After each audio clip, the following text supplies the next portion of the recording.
This is Festival Pass Stories, a podcast series is told by the people who create and make festivals come to life. You will go behind the stage, kitchen, or studio door to hear the stories of passion and inspiration that started some of the world's most beloved festivals. Hear the startup stories and how an idea went from what if to what's next. All right, friends, welcome back. This is the Festival Pass Stories podcast. We are, as always, presented by Dos Hombres, the award-winning artisanal mezcal meant to be shared, created by Aaron Paul, Brian Cranston, and Mezcalito. I hope I said that correct. Gregorio Velasco. Have a drink with us or on us. Actually, with us, because we're not buying it. We want you to buy it. It's the only way we can grow the company and continue to sponsor great podcasts. So do that all at doshombres.com/delivery. Hey, ever wanted that opportunity to get the opportunity to invest in a product early that could be the next Airbnb? I can see my guest is very intrigued by this. She's like, tell me more, tell me more. To learn why entrepreneurs, why not? Tell me more. I want to get me rich, all right? Maybe I can buy Twitter one day. But learn why entrepreneurs and celebrities with exits approaching $10 billion have already invested in Festival Pass.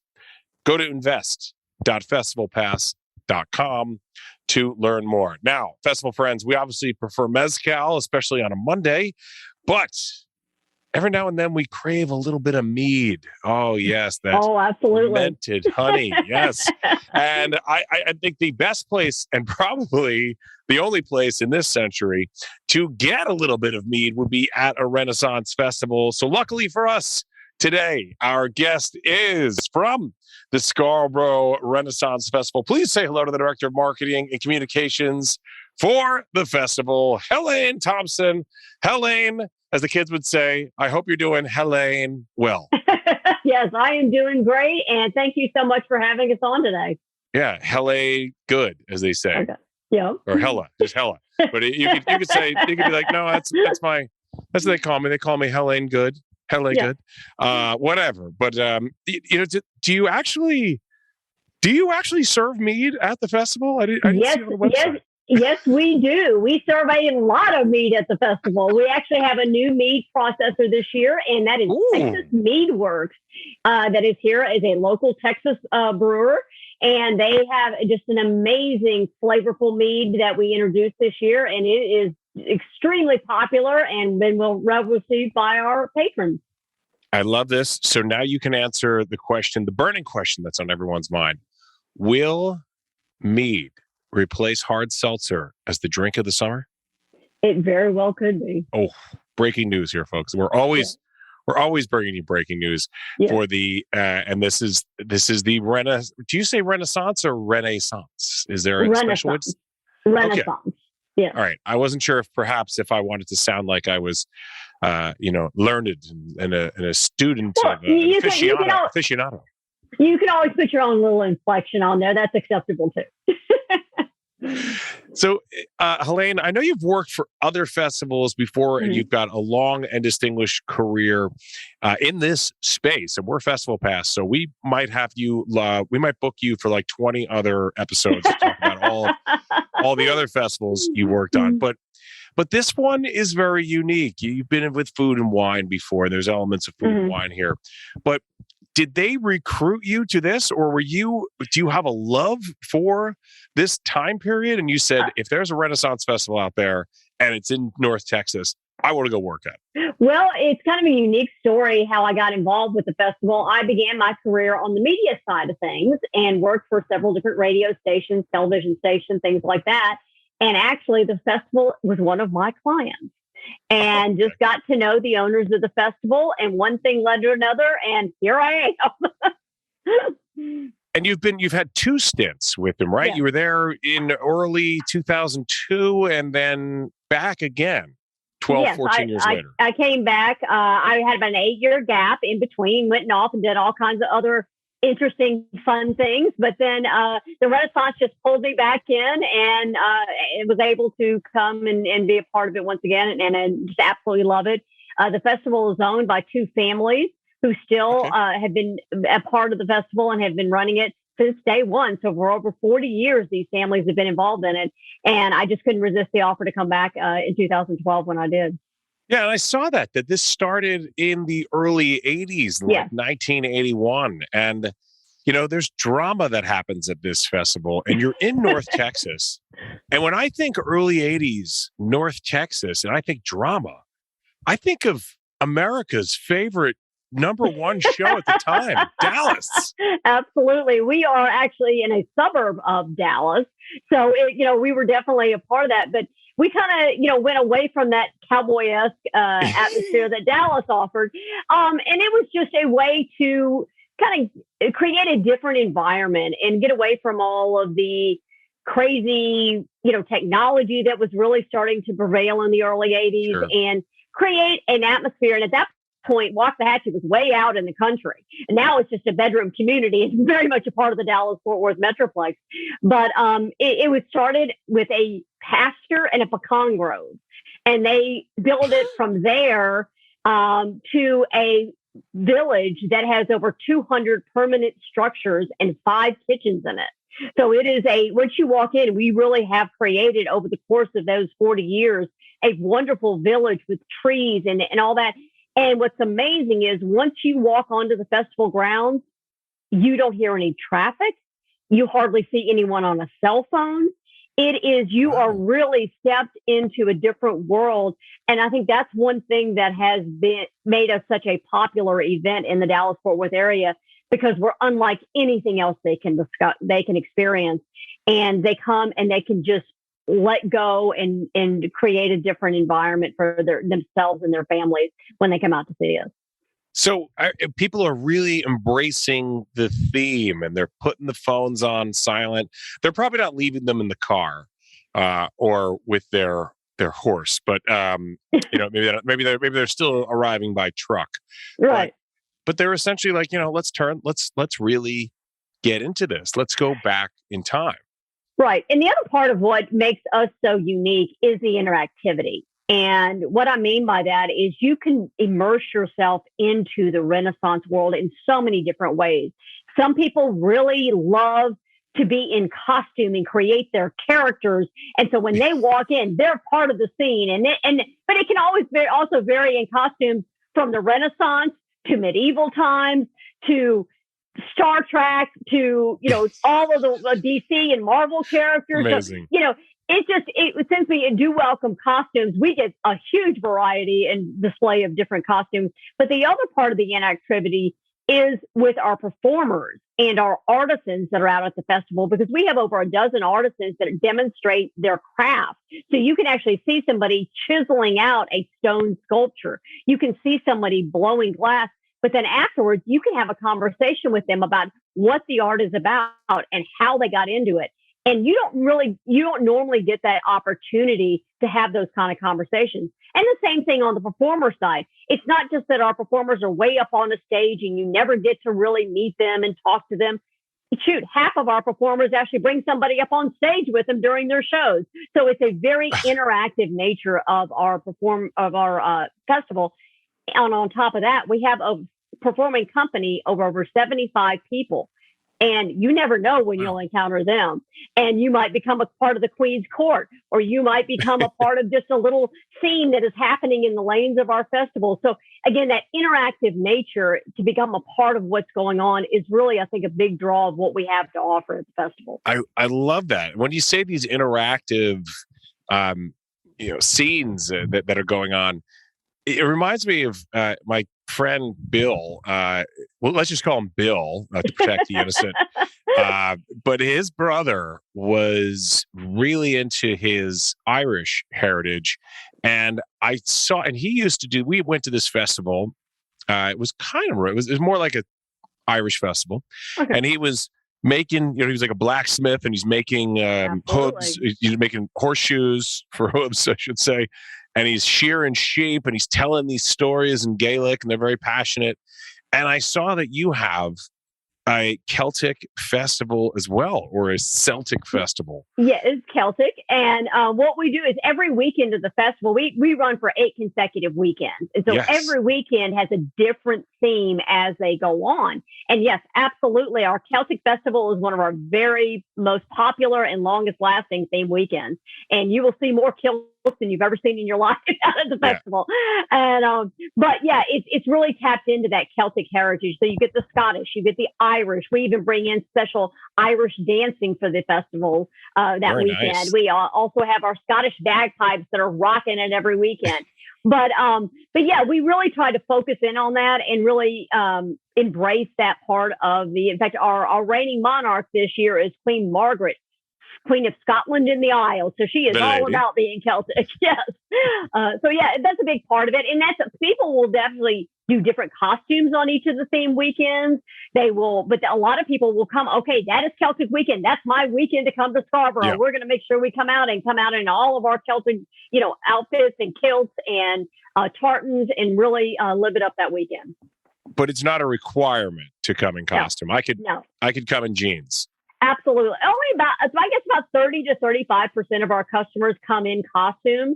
And in fact, some of them are so good at it that we actually have our performers wear a special pin so that our patrons can distinguish who's a performer for the festival and who's just a patron who came in the gates. Because some of them are just so outstanding, it's really difficult to tell the difference. Right.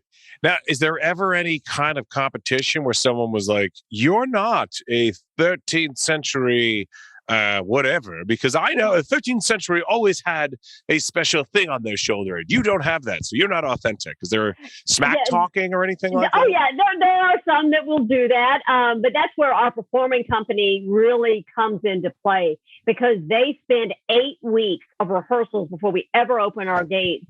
And a big part of that is the history, the customs, and the manners of that period of time. And when they develop their characters and their costumes, they try to be as authentic as they can in those representations.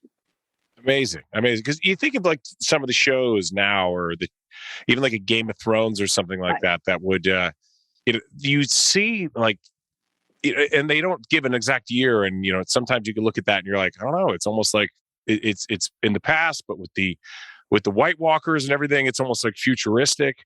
And then you still have people who are just such crazy fans of these shows. And maybe Downton Abbey might be a better example, where if the outfit, not the uniform, but or maybe even the uniform when you see a military person or something, but if the outfit wasn't like 100% of the day, the fans go ballistic. And you realize that you're like, there is such a big market for this nostalgia. Right. And for all this. And and is that one of the reasons why your festival is so much longer than any other festival? And, I would say this, it goes on for weeks. It starts on April 9th. It's going through May, and at the end of May. And look, my history might be a little bit fuzzy here, but is your festival actually longer than the actual Renaissance period itself? Not quite that long, but we do run. We are set. And it's funny because as we go through the years, based on who is our reigning monarch, is also the era that our festival is set in. Because it was basically during the reign of King Henry VIII is really where we are set in that period of Renaissance England. But like this year, we are set in 1521, and so that's the kind of general feel that we go in. But, as all entertainment is, we do take creative liberty. And so there is, and people are respectful for that. And they may give us a little hard time sometimes if it's not totally 100% every single character historically accurate. But it's all about fun and it's all about entertainment. And everyone really accepts that and embraces it. So, it's just about trying to keep it at least in the general idea of the Renaissance, and then having some fun with it along the way. And as I was hoping that I would see this as soon as I popped on to your website to learn more about it. But it's not as you said, you don't have to come in costume. It's not just about jousting and eating giant turkey legs or pterodactyl legs or whatever. Right. But it really is when you're talking about this authenticity and the history, so much of our history is food and wine. in food and Absolutely. beverage. And I think that's so important. I see that's one of the features because we talk to so many different food and wine festivals, which some of those are. So I used to be, I would say music festivals are my number one, and then two would be food and wine. Now that I get a little older, I'm like food and wine's number one. Exactly. And if they have music, that's great. Right. Yeah, Right. Combine them as one. Right. But you really do, you focus on that. And I saw some people where they have like flights of wine and they're having, so you have, this is a gigantic part of this festival. Right, absolutely. And we pride ourselves on having a lot of non-traditional fair food at the festival. I mean, we have our very own bakery on site that does handmade bakery and pastry items every day of the festival. And they start at like 4 a.m. cooking, and these are made from scratch family recipes that they're presenting to the public. We also have our own pasta shop, and he does amazing pasta creations. In fact, he does one called the Pasta Rose that is like a fan favorite that he only brings out once or twice a year. And it is a pasta rose that is infused with a prosciutto and this wonderful cream sauce and all that kind of stuff. And you don't normally find that kind of food at a festival. But on the other side of it, you did mention our turkey legs, and we sell over 20 tons of turkey legs over the 8-week course of our festival every year.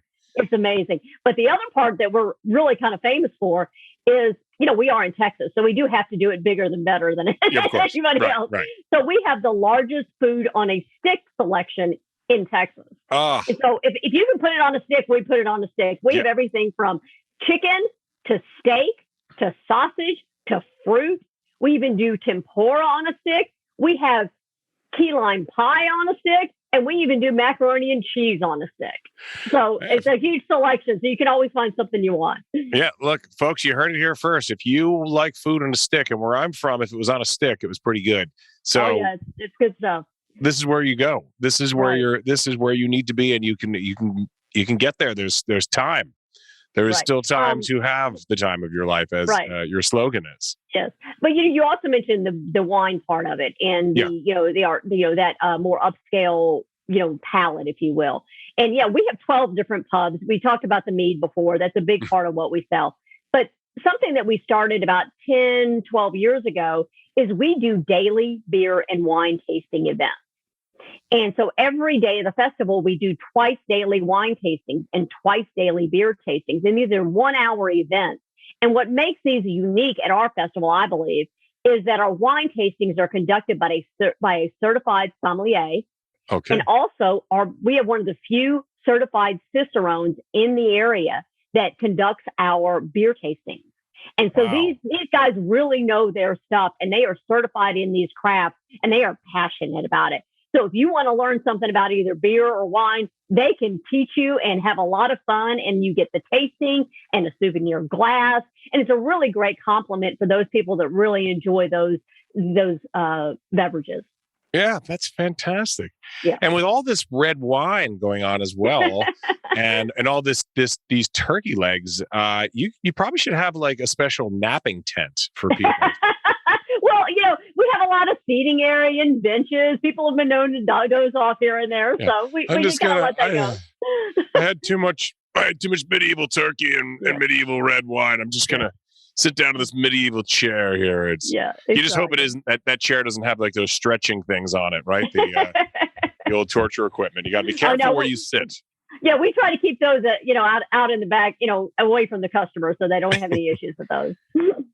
So we've got our Irish theme weekend. We got our food and wine and beer, and your cicerones and your sommeliers. Mm-hmm. What other kind of themed weekends do you have? Well, we just finished up our Viking and Ale weekend, and that was a lot of fun. It was the first time we'd had that weekend. It was our newest theme, and so we had all plundering. Oh, yes. We had Vikings and we had barbarians, and that was great fun. And we do costume contests and things like that surrounding that.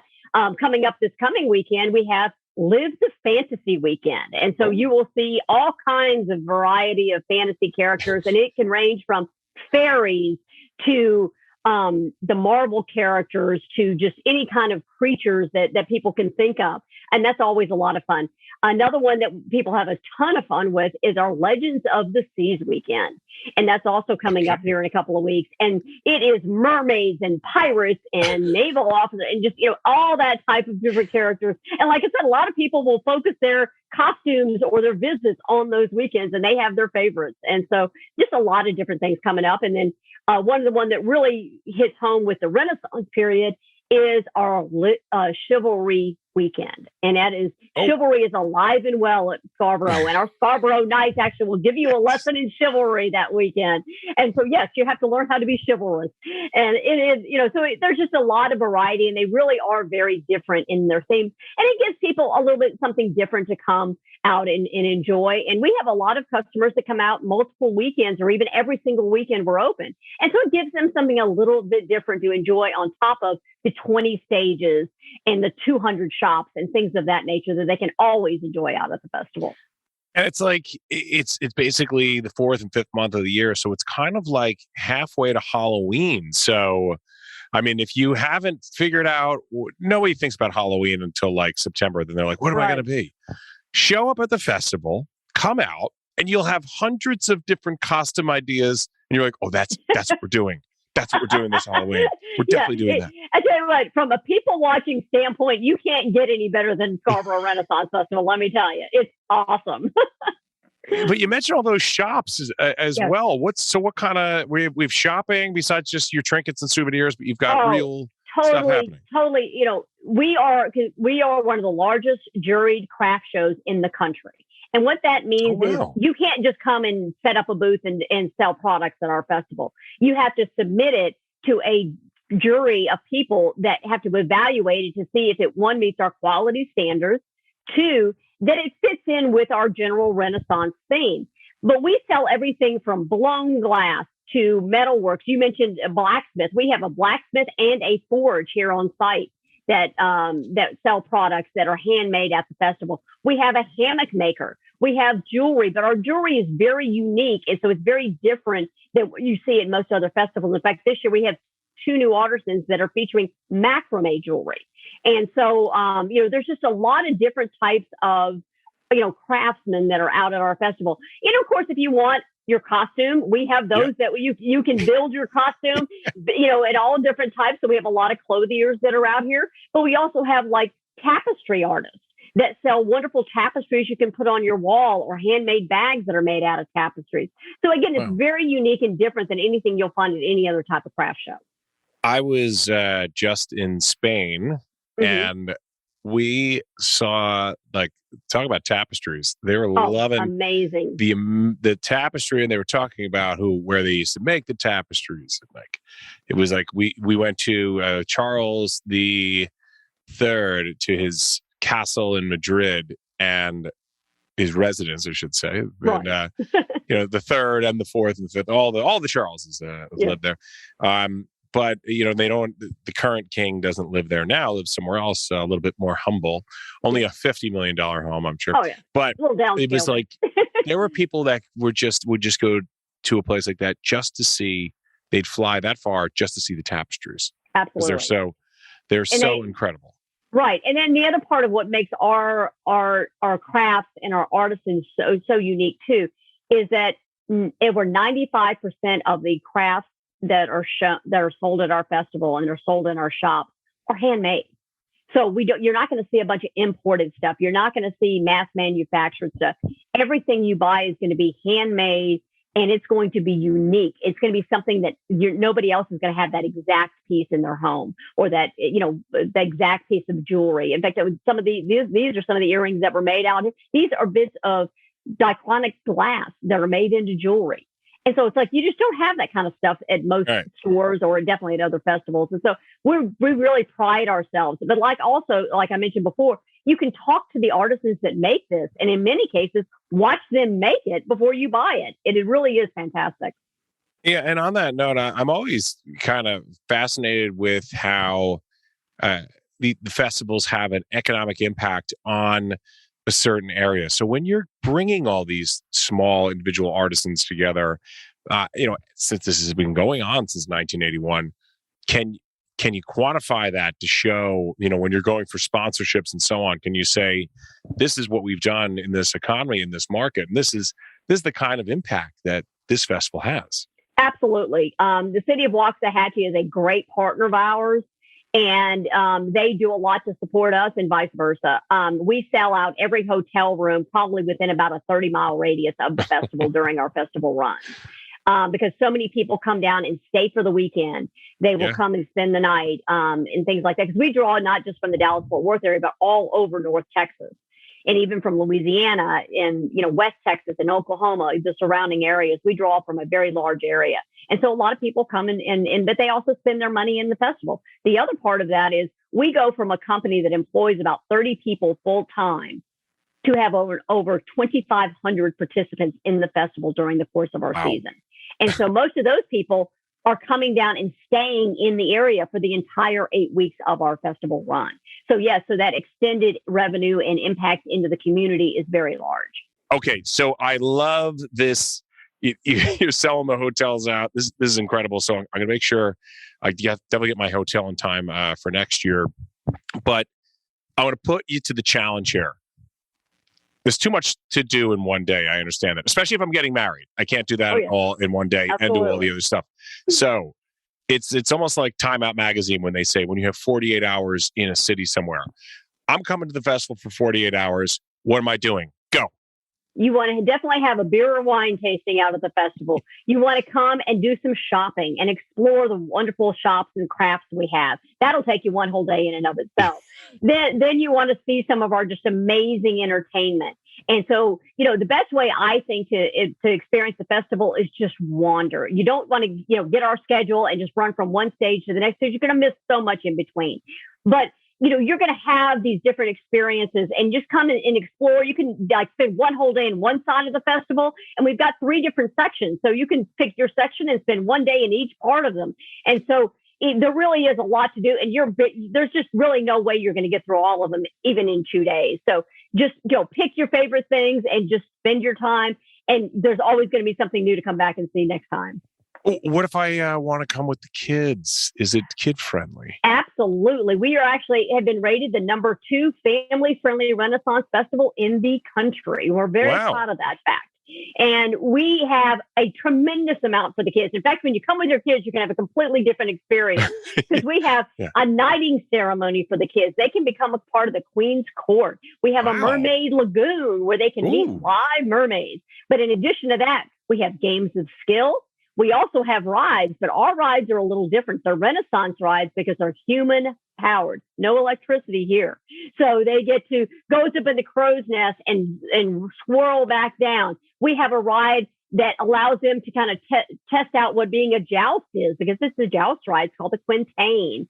And then we have a petting zoo that's a part of the festival. So a lot of things for the kids to do that are very different than a group of adults that are coming out and having a little fun. And even on that side of things, if you are coming out with your friends and just a bunch of adults, we have some entertainment that is PG-16. So sophisticated adult humor. We even have a gentleman that does wildly inappropriate poetry. So a lot of great fun. And those tend to be in the pub areas and away from the kiddos. But, regardless who you come, there's going to be something for everyone when you come out to Scarborough.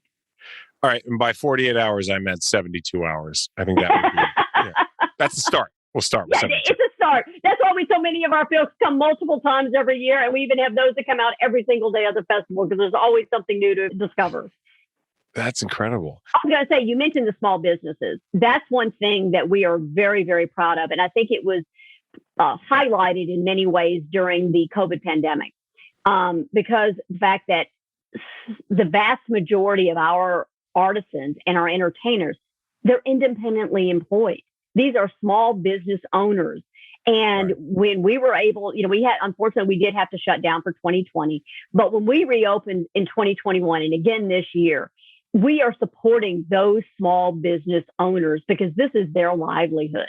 This is what they do for a living. And we are giving them that place and that environment to sell their products, to show their craft, to show their entertainment performances. And that's something we are very proud of. We have over 150 different performers that come in and perform on our stages and our lanes. And we have over, I think it's 180 different artisans that come in and because some of them own multiple shops, but they come in and sell their products at our festival. That's a huge community of independent business owners that we're helping to support. It's incredible.